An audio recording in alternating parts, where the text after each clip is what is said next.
প্রত্যেকেই প্রায় সোশ্যাল মিডিয়াতে থাকি। আর সোশ্যাল মিডিয়াতে আমাদের পুরুষদের মহিলা ফ্রেন্ড আছে, মহিলাদের পুরুষ ফ্রেন্ড আছে। অ্যাজ এ এভরি ফ্রেন্ড হিসাবে সবাই থাকে। আর একটা ফেসবুকের একটা মাধ্যম মেসেঞ্জার, যেটাতে চ্যাট করা হয়। আর সেই চ্যাটের মাধ্যমে প্রচুর মানুষ, পুরুষ মহিলাদেরকে হাই হ্যালো বলেন, কথা বলেন, বন্ধু হিসেবে কথা বলেন। সেই পুরুষের বান্ধবী বা বউরা এসে সেই মহিলাগুলোকে বা মেয়েগুলোকে এসে বলে, আমার হাসব্যান্ডের সঙ্গে কথা বলবেন না, আমার বয়ফ্রেন্ডের সঙ্গে কথা বলবেন না, মেসেজ করলে রিপ্লাই দেবেন না।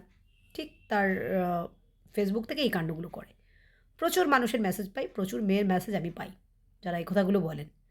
সেই মেয়েদের উদ্দেশ্যে বলি, বিশ্বাস করো, তোমার বয়ফ্রেন্ড বা হাসব্যান্ড কিন্তু অ্যাজ এ ফ্রেন্ড কথা বলতে আসে।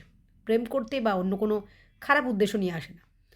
আর তুমি যদি তাকে বন্ধুর মতো মনে করতে, সেই সুযোগটা দিতে, তাহলে কিন্তু সে ইনবক্সে অন্যের সাথে কথা বলতে যেত না।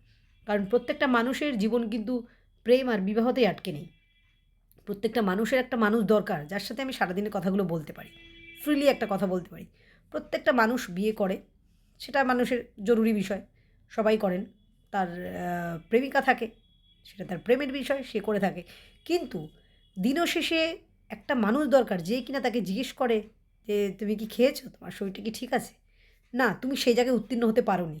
কারণ তুমি তোমার চাহিদাগুলোই শুধু তার উপরে চাপিয়েছো। সে কেমন আছে, তার মনের মানসিক অবস্থা কেমন আছে, সেটা একবারও জিজ্ঞেস করোনি। তাই তাকে ফেসবুক খুলে বন্ধু বানাতে হয়, কথা বলতে হয়। এর মধ্যে কোনো ক্ষতি নেই। আর তোমার তোমার যদি মনে হয় যে এটার মধ্যে কোনো ক্ষতি আছে, তাহলে তুমি সেই জায়গাটাকে অ্যাচিভ করো। মানে তার মনের কী, কী ভাব আছে, সে কী বলতে চায়, সেগুলোকে ঠিকঠাক জায়গায় কারেক্ট করে নাও।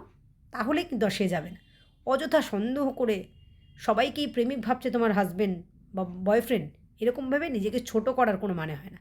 কারণ সে তোমাকে চুজ করেছে, অন্য মানুষকে চুজ করেনি। তার যদি গার্লফ্রেন্ড বানানোই হতো, তাহলে তোমাকে কিন্তু বউ বা গার্লফ্রেন্ড বানাতো না, তাই না?